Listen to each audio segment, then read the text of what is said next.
Silakan duduk. Shalom Bapak Ibu Saudara yang dikasihi oleh Tuhan Yesus. Selamat pagi, kita bersyukur pada saat ini kita boleh lagi bersekutu dengan Tuhan.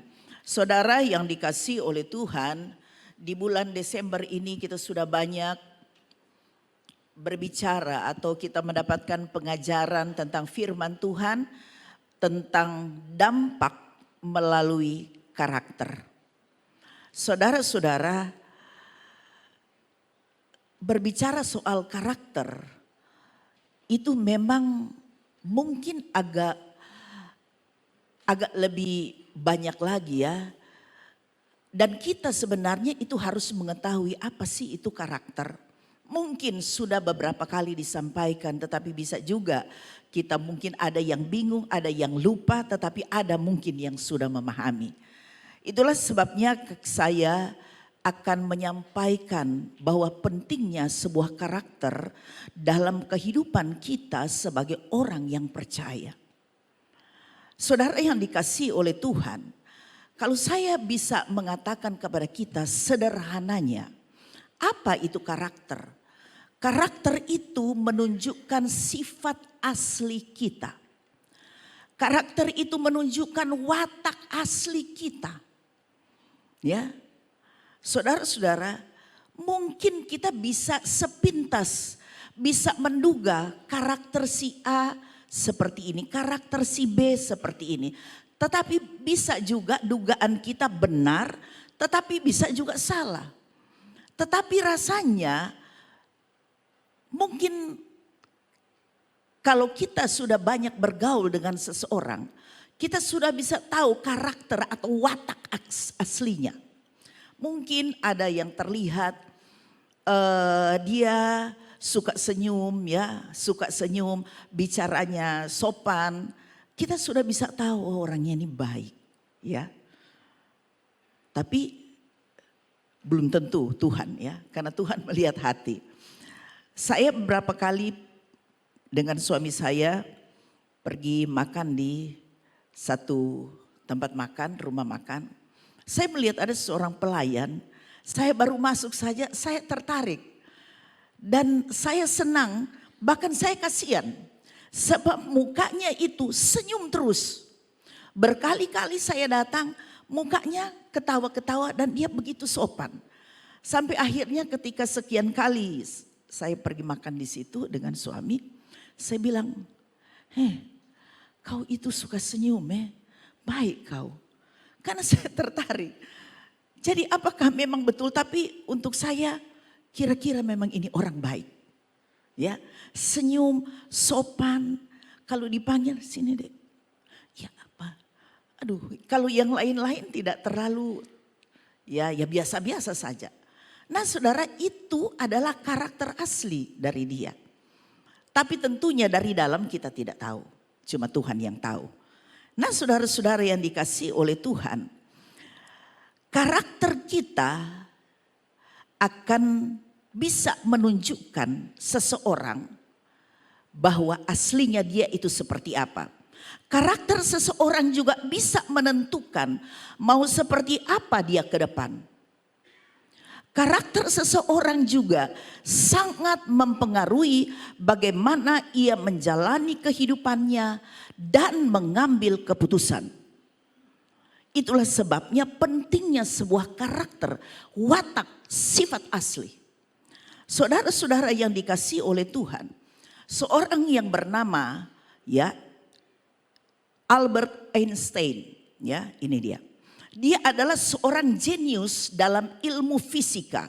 Dia hidup di tahun 1879 sampai tahun 1955. Dia pernah mendapatkan hadiah Nobel, ya, hadiah Nobel tahun 1921 dengan teorinya relativitas dan efek fotolistrik. Ya, saya tidak tahu ini, ya. Apa itu relativitas dan efek fotolistrik? Saya membacanya, tetapi tertulis yang membuat dia mendapatkan hadiah Nobel itu jadi penghargaan tertinggi dunia ini ya.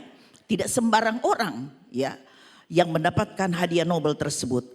Tetapi yang saya katakan tadi yang membuat dia mendapatkan hadiah Nobel yang luar biasa ini adalah penemuannya tentang efek fotolistrik. Saya coba cari apa ini efek fotolistrik. Rupanya saudara-saudara saya mendapat informasi ya, sebab saya googling saudara ya. Rupanya efek fotolistrik tersebut yang ditemuinya itu memungkinkan banyak teknologi canggih yang kita gunakan sekarang.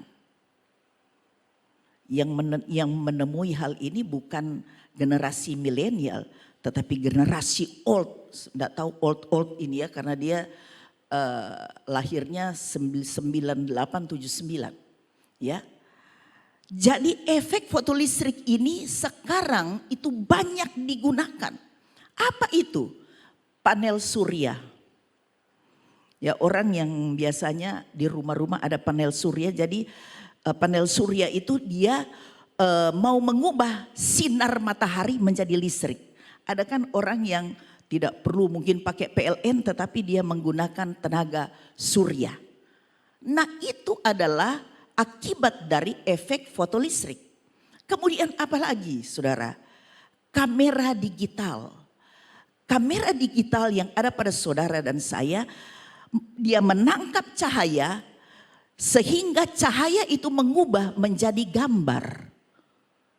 Jadi saudara, HP yang ada kita bisa lihat gambar dan sebagainya, itu karena efek fotolistrik. Ya. Kemudian pintu otomatis saudara mungkin ke hotel atau ke mall, saudara masuk begini pintu terbuka sendiri. Nah saudara, itu juga akibat efek fotolistrik. Di mana ya dia menggunakan inframerah. Jadi ada sensor cahaya yang bekerja di situ. Ya, saya tidak terlalu tahu ya, mungkin kita juga tidak mendalami ini ya. Tetapi Albert Einstein ini itu orang yang luar biasa, seorang yang jenius. Saudara-saudara, apa yang dia katakan tentang karakter? Seperti apa dia memahami?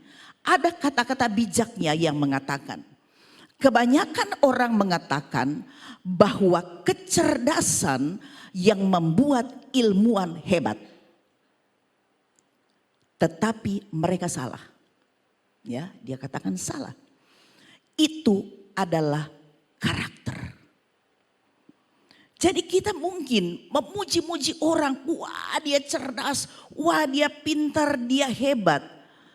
Tetapi yang membuat dia hebat bukan kecerdasannya, bukan kehebatannya, bukan ya dia seperti dia seorang jenius karena dia menemukan sesuatu yang luar biasa.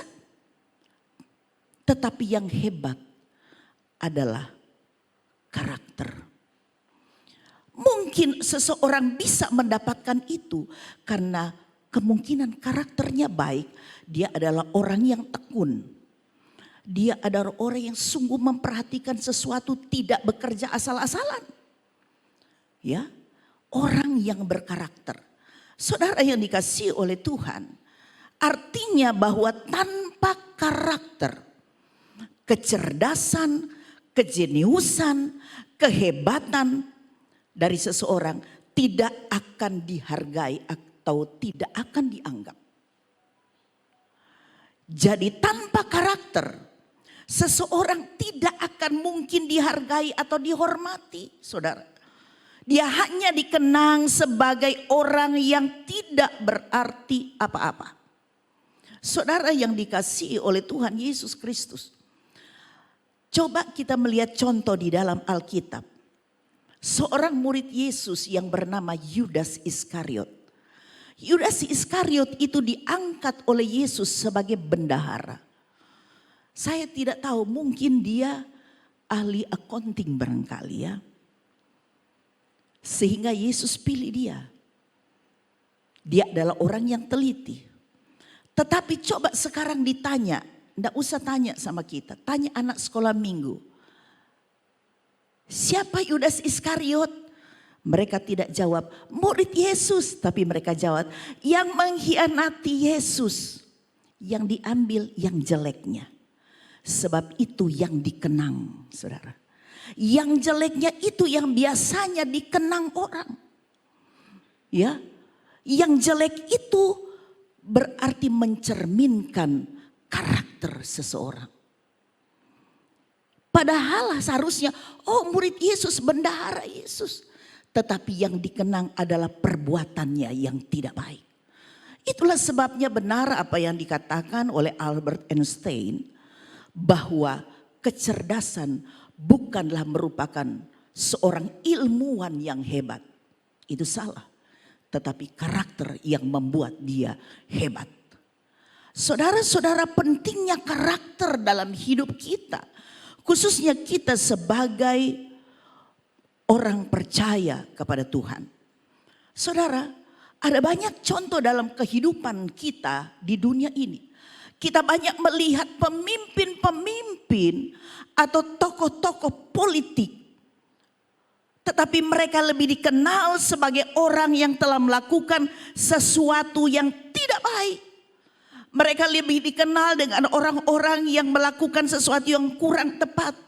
Daripada dikenal dengan status mereka. Sebagai pemimpin besar. Sebagai pemimpin negara. Sebagai politisi. Sebagai pimpinan-pimpinan apapun.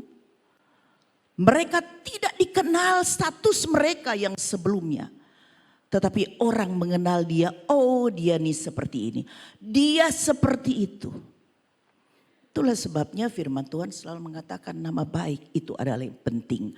Sebab itu menunjukkan siapa kita. Siapa saudara dan siapa saya. Saudara-saudara yang dikasihi oleh Tuhan Yesus Kristus. Kita membaca dulu ya, saya lupa baca tadi. Amsal 23 ayat 7a. Ya, sebenarnya ini pertama, mas saya kelupaan.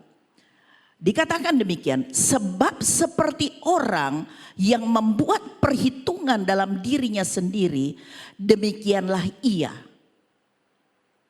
Bagian A-nya saja. Saya pernah menyampaikan hal ini. Kalau dalam bahasa Inggris, singkatnya, you are what you think. Engkau adalah apa yang engkau pikirkan. Ya. Engkau adalah apa yang engkau pikirkan. Jadi apa yang kita pikirkan itu biasanya nampak atau tercermin dalam hidup kita. Dan itulah dia. Saudara yang dikasihi oleh Tuhan Yesus Kristus. Jadi karakter seseorang itu akan terbentuk dari nilai-nilai atau prinsip yang dia yakini. Ya. Sekali lagi, karakter seseorang itu terbentuk dari nilai-nilai atau prinsip yang dia yakini, yang dia pegang. Itu akan mencerminkan dari sikap, perilaku, bahkan keputusan-keputusan yang akan dia ambil. Jadi karakter saya terbentuk dari nilai-nilai yang saya yakini, yang saya pegang. Misalnya, seseorang yang takut akan Tuhan dan yang menjadikan firman Tuhan itu sebagai pedoman dalam kehidupannya, maka dia akan memiliki nilai-nilai atau prinsip yang dia yakini sesuai dengan apa yang dikehendaki oleh Tuhan melalui firman Tuhan. Jadi nilai-nilai yang terbentuk ya oleh karena dia pegang firman Tuhan, seorang anak Tuhan yang taat, yang memegang firman Tuhan itu sebagai pedoman, itu akan membentuk karakter. Dan ciri khas orang seperti ini adalah orang yang memiliki integritas. Integritas itu berbicara soal kejujuran. Ya. Yang dia ngomong sama dengan yang dia bertindak. Saya banyak melihat di media sosial, ngomong kemarin tindakan lain. Ngomong kemarin besok lain. lusa lain. Itu bukan orang berintegritas. Orang jujur. Apa yang dia lakukan itu memang dari hatinya. Itulah integritas. Juga tentang kesetiaannya. Orang Kristen yang terbentuk karakternya dengan nilai-nilai yang dia yakini berdasarkan firman Tuhan. Dia adalah orang yang setia. Penuh tanggung jawab. Kalau dia sebagai ASN atau wira swastawan, maka dia akan setia pada pekerjaannya. Dia orang yang jujur. Dia orang yang taat kepada pimpinannya. Dia tidak mengkhianat, tidak pengkhianat. Ya, karena karakternya dibentuk dari nilai-nilai yang ada dalam firman Tuhan. Saudara yang dikasihi oleh Tuhan, orang juga seperti ini adalah orang yang selalu menampakkan kebaikan. Ya, menampakkan kebaikan. Tetapi tidak semua orang yang berbuat baik itu orang yang berintegritas.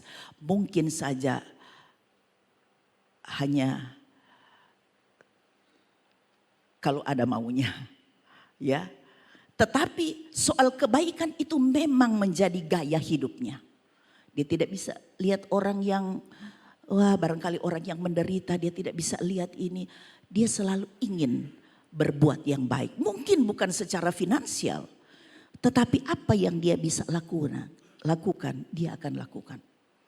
Itu orang yang memiliki karakter yang terbentuk dari nilai-nilai yang dia yakini berdasarkan firman Tuhan.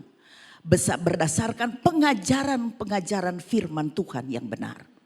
Saudara-saudara, tetapi sebaliknya, jika karakternya terbentuk dari nilai atau prinsip yang dia yakini, ya, apa itu? Seperti apa? Bahwa hidup untuk dinikmati. Hidup itu adalah untuk kesenangan bagi dia. Karena hidup cuma satu kali. Kan ada yang punya prinsip begitu. Banyak anak-anak muda mungkin. Hidup cuma satu kali. Hidup itu harus dinikmati. Tuhan tidak penting. Kita kan masih di dunia. Tuhan nomor 2. Tuhan nomor sekian. Yang penting saya kan beragama. Yang penting saya orang Kristen. Yang penting saya masuk gereja. Yang penting saya sudah melayani. Sudah cukup. Orang seperti ini akan terbentuk karakter yang tidak baik. Ya. Dia akan menjadi orang yang egois. Orang yang tidak punya empati terhadap orang. Saudara-saudara yang dikasihi oleh Tuhan. Jadi karakter kita dibentuk dari nilai-nilai atau prinsip yang kita pegang atau kita yakini. Memang ada hal-hal yang lain, termasuk salah satunya lingkungan. Lingkungan juga akan mempengaruhi bagaimana kita membentuk nilai-nilai kehidupan kita. Saudara yang dikasihi oleh Tuhan Yesus Kristus.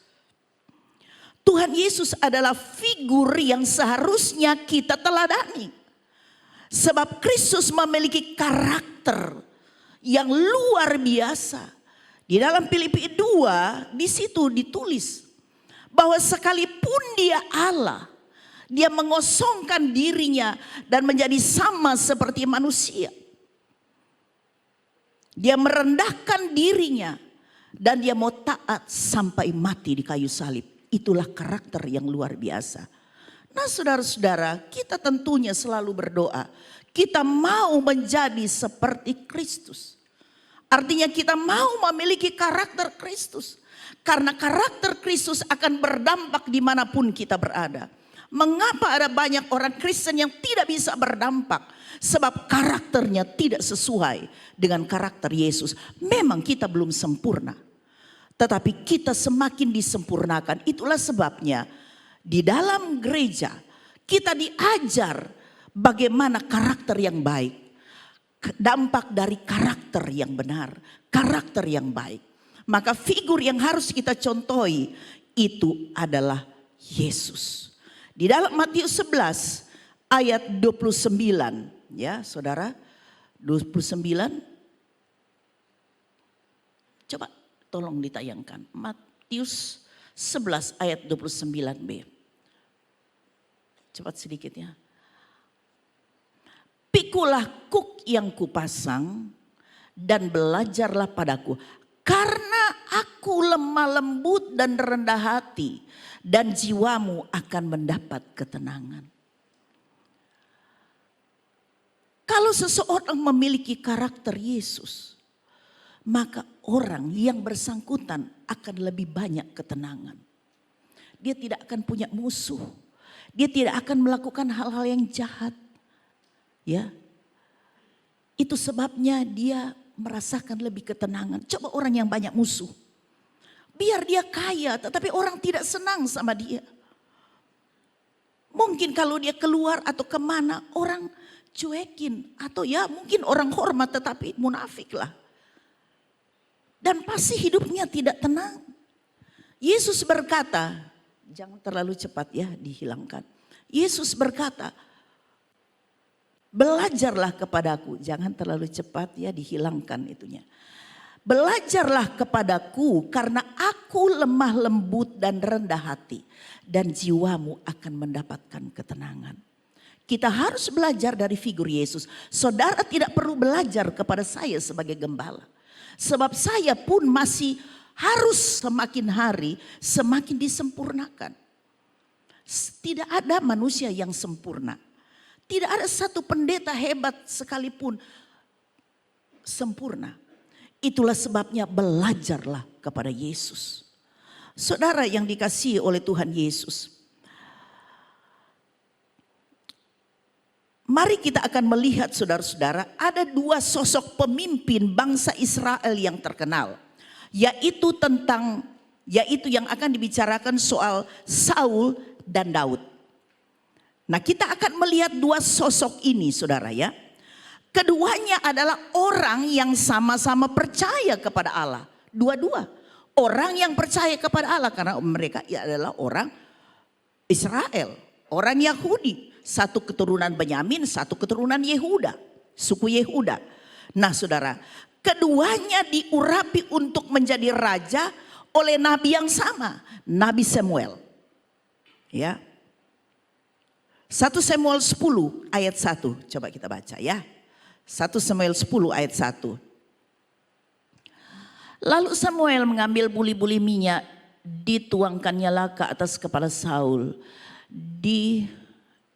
Diciumnya dia sambil berkata, bukankah Tuhan telah mengurapi engkau menjadi raja atas umatnya Israel? Engkau akan memegang tampuk pemerintahan atas umat Tuhan. Dan engkau akan menyelamatkannya dari tangan musuh-musuh di sekitarnya. Inilah tandanya bagimu bahwa Tuhan telah mengurapi engkau menjadi raja atas miliknya sendiri. Jadi Samuel menuangkan minyak di atas kepala Saul. Dan sekarang 1 Samuel 16 ayat 13. Samuel mengambil tabung tanduk yang berisi minyak itu dan mengurapi Daud di tengah-tengah saudara-saudaranya. Sejak hari itu dan seterusnya berkuasalah roh Tuhan atas Daud, lalu berangkatlah Samuel menuju Rama. Dua-dua percaya Tuhan, percaya Allah Israel, dua-dua diurapi oleh nabi yang sama. Dan keduanya sudah pasti tahu hukum Tuhan. Yang berlaku pada saat itu adalah hukum Taurat. Belum ada Alkitab saudara ya. Masih perjanjian lama. Mereka berdua tahu hukum Tuhan atau hukum Taurat. Yang berlaku pada saat itu. Ulangan 17 ayat 18 sampai ayat 20. Ya. Ini judul perikopnya adalah hukum bagi raja. Apabila ia duduk di atas tahta kerajaan, maka haruslah ia menyuruh menulis baginya salinan hukum ini menurut kitab yang ada pada imam-imam orang Lewi. Jadi kalau ada raja yang nanti akan memerintah, dia harus kembali ya. Jangan dulu cepat ya. Dia harus menyuruh orang-orang Lewi untuk menyalin hukum itu, seterusnya. Hukum-hukum itu, itulah yang harus di sampingnya, harus ada di samping raja itu. Dan haruslah ia membacanya seumur hidupnya. Untuk belajar takut akan Tuhan Allahnya. Dengan berpegang pada segala isi hukum dan ketetapan ini untuk dilakukannya. Terus. Supaya jangan ia tinggi hati terhadap saudara-saudaranya. Supaya jangan ia menyimpang dari perintah itu ke kanan atau ke kiri. Agar lama ia memerintah ia dan anak-anaknya di tengah-tengah orang Israel. Jangan dulu dihilangkan. Saudara perhatikan. Dua-dua tahu hukum Taurat. Hukum Tuhan. Ya. Jadi harus membaca hukum itu. Setiap hari harus ada di sampingnya. Ya.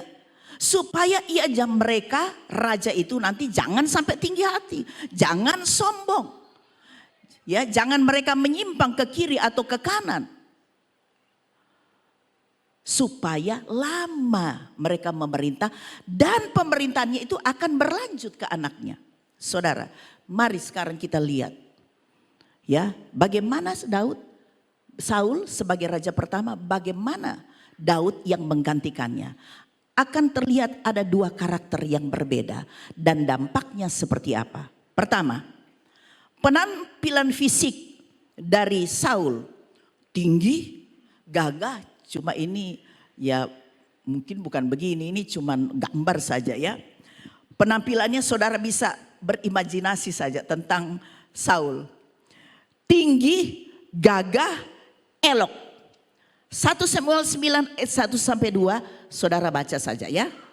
Terlalu lama nanti.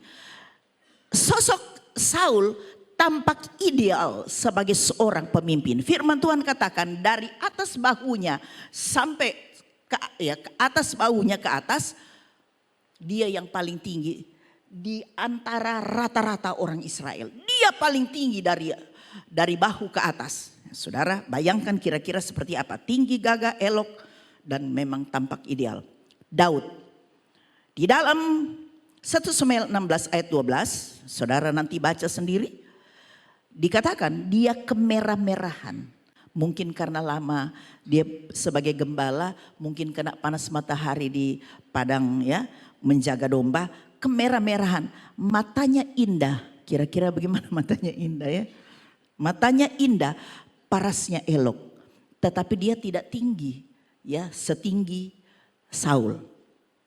Kemudian, bagaimana kondisi sosial dari keluarga ini? Saul dari keluarga kaya, terpandang kemungkinan dia memiliki posisi yang cukup baik dalam masyarakat. Orang tuanya mungkin mendapatkan posisi yang baik dalam masyarakatnya. 1 Samuel 9 ayat 9, nanti saudara buka sendiri.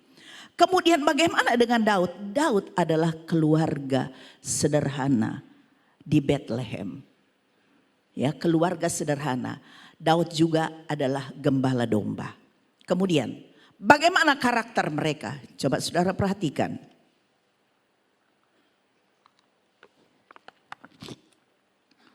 Karakter mereka. Saul sombong, tinggi hati, ya. Keras hati. Kenapa dikatakan keras hati? Dan dia sombong karena ketika dia ditegur oleh Samuel, dia marah. Dalam 1 Samuel 15 ayat 30. Memang dia bilang, dia terima. Tapi tolong hargai saya. Saya ini raja. Jangan mempermalukan saya di hadapan orang banyak. Dia gengsi. Memang sombong. Ya saudara. Tetapi bagaimana dengan Daud? Daud pun pernah berdosa. Dia berzina dengan Batseba. Serta membunuh suami dari Batseba, Uria. Itu perbuatan yang sangat jahat. Tetapi saudara, Daud dikatakan orang yang berkenan di hatiku. Karena ketika dia ditegur dengan keras oleh Nabi Nathan. Dia bertobat, dia terima. Tuhan tidak melihat yang dari luar, tetapi Tuhan melihat hati. yang mau bertobat. Mungkin ada banyak orang yang tidak melakukan dosa yang besar. Bagi kita cuma kecil. Tetapi dia tidak mau bertobat.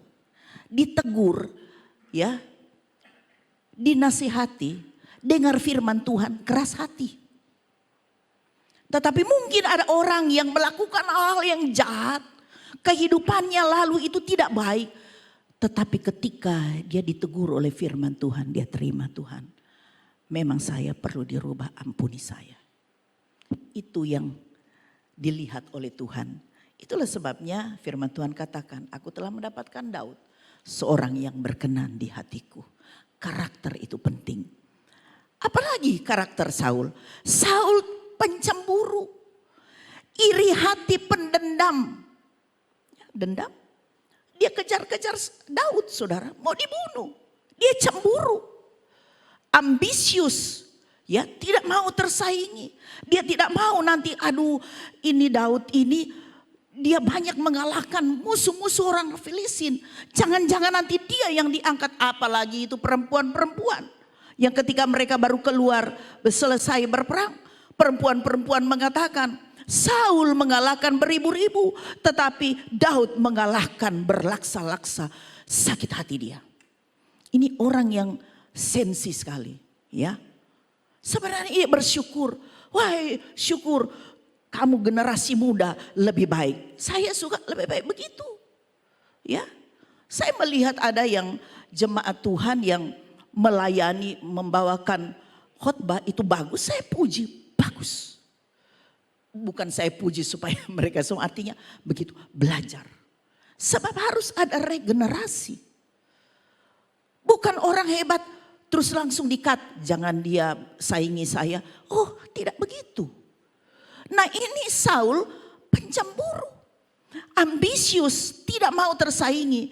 Dia lebih takut kepada manusia daripada Tuhan. Saudara bisa baca 1 Samuel 15 ayat 24. Nabi Samuel bilang, tunggu saya, baru saya akan membakar korban. Karena yang membakar korban bukan raja, tetapi harus imam atau seorang nabi. Tetapi terlambat datang, dia langsung bilang, kan saya raja. Nah, saudara-saudara. Kemudian dia bilang, Samuel marah sama dia.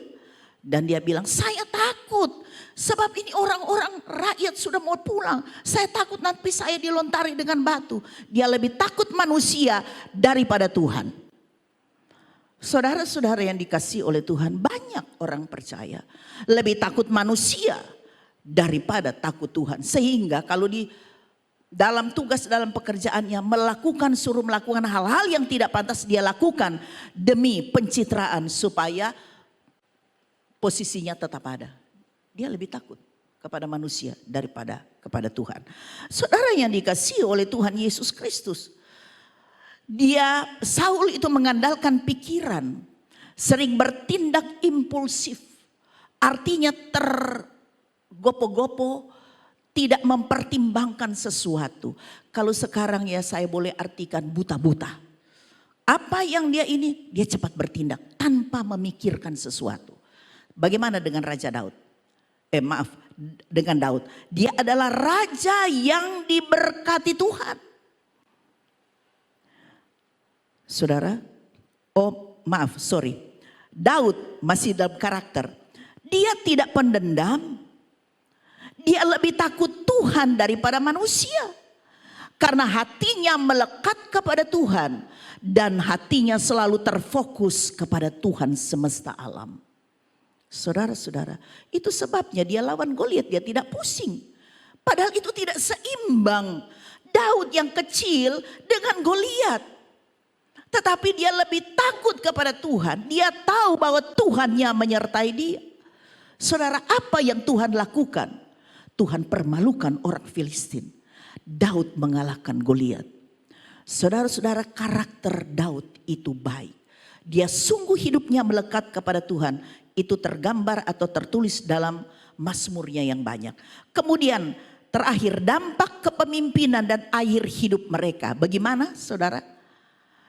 Alkitab mencatat ya bahwa Daud hidupnya tidak tenang.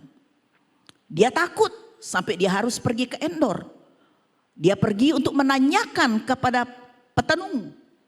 Dia mau panggil Samuel yang sudah meninggal. Dia kehilangan damai sejahtera, itulah sebabnya dia mengalami depresi. Orang yang kehilangan damai sejahtera, hidupnya tidak tenang, terancam akan mengalami depresi. Depresi adalah sesuatu keadaan tingkat sebuah gangguan psikologis yang sudah paling atas. Itulah sebabnya kalau orang sudah depresi, orang bisa bunuh diri. Saudara yang dikasihi oleh Tuhan, itulah sebabnya akhirnya Saul bunuh diri dalam kekalahannya dari bangsa Filistin yang tragis. Karena dia takut, dia sudah terluka. Tetapi dia tidak mau nanti orang Filistin akan bunuh dia di orang banyak, maka dia bunuh diri, dia depresi. Saudara-saudara, itulah akhir hidup dari Saul. 2 Samuel 31 ayat 3 sampai 4, saudara bisa baca. Bagaimana dengan Daud? Daud dikatakan dialah raja yang diberkati Tuhan. Dia mati dalam kemuliaan. Ya, dalam 1 Tawari 29 ayat 28 saudara baca. Dia mati dalam kemuliaan dan dia mewariskan kepemimpinan sebagai raja kepada anaknya. Saudara-saudara, perbedaan karakter dari dua sosok pemimpin, sama-sama percaya kepada Allah, sama-sama tahu firman, sama-sama diurapi, ditahbiskan oleh Nabi Samuel. Tetapi akhir hidup mereka berbeda. Karena apa? Karena karakter. Saudara yang dikasihi oleh Tuhan. Jadi kesimpulannya yang pertama saya mau katakan. Karakter seseorang dapat menentukan nasibnya ke depan. Karakter kita akan menentukan nanti seperti apa kita ke depan. Nasib kita, saudara-saudara. Itulah sebabnya saudara-saudara. Karakter untuk kita menjadi orang yang berkarakter sesuai dengan kehendak Tuhan. Tergantung kepada kita. Itu adalah pilihan kita. Kita mau atau tidak. Saudara-saudara, karakter memang tidak seperti membalikan tangan. Oh, kita akan terus menjadi sempurna. Tidak. Tetapi itu melalui proses. Tetapi tergantung. Pilihan itu tergantung dari kita. Ya. Itulah sebabnya kalau kita mau karakter kita berubah. Sebab itu akan menentukan bagaimana kita ke depan. Kita baca Amsal 4 ayat 23. Ini ayat yang tidak asing lagi bagi kita. Jagalah hatimu dengan segala kewaspadaan. Karena dari situlah terpancar kehidupan. Ini sudah berulang-ulang disampaikan. Kita harus jaga hati kita. Jangan tercemar. Kalau memang sudah agak tersinggung atau sakit hati, coba berdoa. Ingat firman Tuhan, jaga hatimu. Karena hati kita akan memancarkan kehidupan. Mungkin kita paling penting merawat wajah kita. Itu terpenting. Tetapi firman Tuhan katakan hatimu itu yang terpenting. Mungkin kita menjaga tubuh kita supaya sehat. Ya. Sehingga kita selalu olahraga atau latihan fitness. Kalau itu penting bagi kita, yang terpenting jaga hatimu. Bukan itu tidak penting, tetapi hatimu lebih engkau jaga. Sebab itu akan memancarkan kehidupanmu dan nasibmu ke depan. Nah, saudara yang dikasihi oleh Tuhan. Kemudian di dalam firman Tuhan Mazmur pasal 119 ayat 11. Saya akan membacakan dalam terjemahan lama. Bagaimana itu bunyinya? Coba tolong ditampilkan. Nah. Kalau yang di terjemahan baru itu dia tulis janji. Tetapi ini saya ambil lebih baik lagi nih ya. Maka segala firman-Mu telah kutaruh dalam hatiku. Supaya jangan aku berdosa kepadamu. Saudara-saudara. Firman Tuhan itu penting. Jangan hanya sekedar dengar firman Tuhan. Tetapi taruhlah di dalam hati. Supaya kita tidak berdosa. Itulah sebabnya Mazmur Daud dalam Mazmur 139 ayat 23 sampai 24. Daud selalu berkata, selidikilah aku Tuhan. Kenalah hatiku. Lihatlah pikiranku, apakah aku serong atau tidak. Itulah Daud. Karena dia mau supaya Tuhan yang akan selalu menolong dia, menyempurnakan dia. Firman Tuhan itu akan selalu dia simpan di dalam hati. Kemudian dalam bahasa Indonesia sehari-hari dia tulis begini. Ajaranmu, ajaran Tuhan, kusimpan dalam hatiku supaya aku jangan berdosa kepadamu. Simpan firman Tuhan yang selalu saudara dengar. Saudara, kemudian kalau kita mau menjaga karakter kita untuk lebih baik. 1 Korintus 15 ayat 33. Apa kata firman Tuhan? Janganlah kamu sesat, pergaulan yang buruk merusakkan kebiasaan yang baik. Saudara-saudara yang dikasih oleh Tuhan, orang orang yang selalu berada ya pada komunitas yang tidak baik, maka pergaulannya itu akan menjadi buruk ya. Dia akan melakukan kebiasaan-kebiasaan dari komunitasnya yang tidak baik itu. Ya. Itulah sebabnya firman Tuhan mengatakan pergaulan yang buruk merusakkan kelakuan yang baik. Bukan berarti kita tidak boleh bergaul. Tetapi ingat ya, kita harus tahu di mana kita mau menempatkan diri.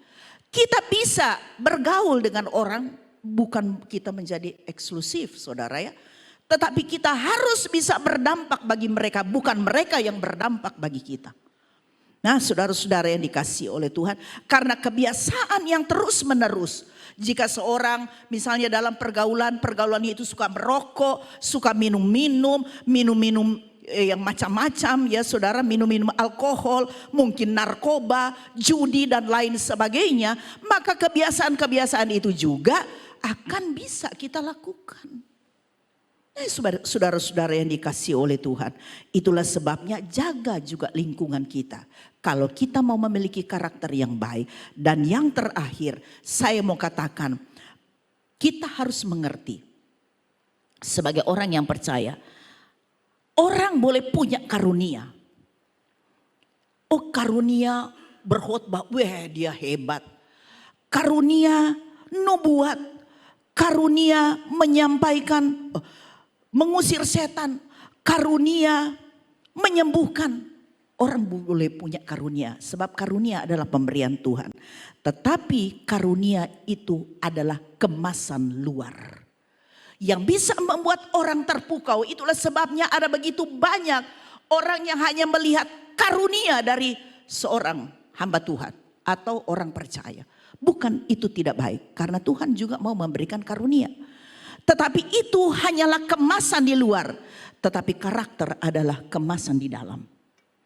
Sesuatu kita tidak bisa lihat dari luarnya. Tetapi dalamnya. Dari buahnya kamu kenal pohonnya.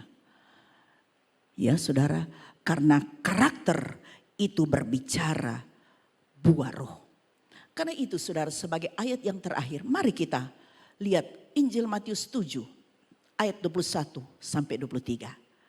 Bukan setiap orang yang berseru kepadaku Tuhan, Tuhan akan masuk dalam kerajaan sorga, melainkan dia yang melakukan kehendak Bapakku di sorga. Tuhan mau ketaatan. Ketaatan akan firman Tuhan. Ya, ayat selanjutnya. Pada hari terakhir banyak orang akan berseru kepadaku, Tuhan, Tuhan, bukankah kami berbuat demi namamu dan mengusir setan demi namamu dan mengadakan banyak mujizat demi namamu juga. 23. Pada waktu itulah aku akan berterus terang kepada mereka dan berkata, aku tidak pernah mengenal kamu. Enyahlah daripadaku kamu sekalian pembuat kejahatan. Pentingnya sebuah karakter, karena karakter kita akan bisa berdampak. Karakter yang baik akan berdampak bagi banyak orang. Sehingga Tuhan dipermuliakan dan banyak jiwa boleh datang kepada Tuhan. Tuhan memberkati kita semua. Kiranya firman Tuhan dapat membawa kita untuk semakin mengerti kehendak Tuhan.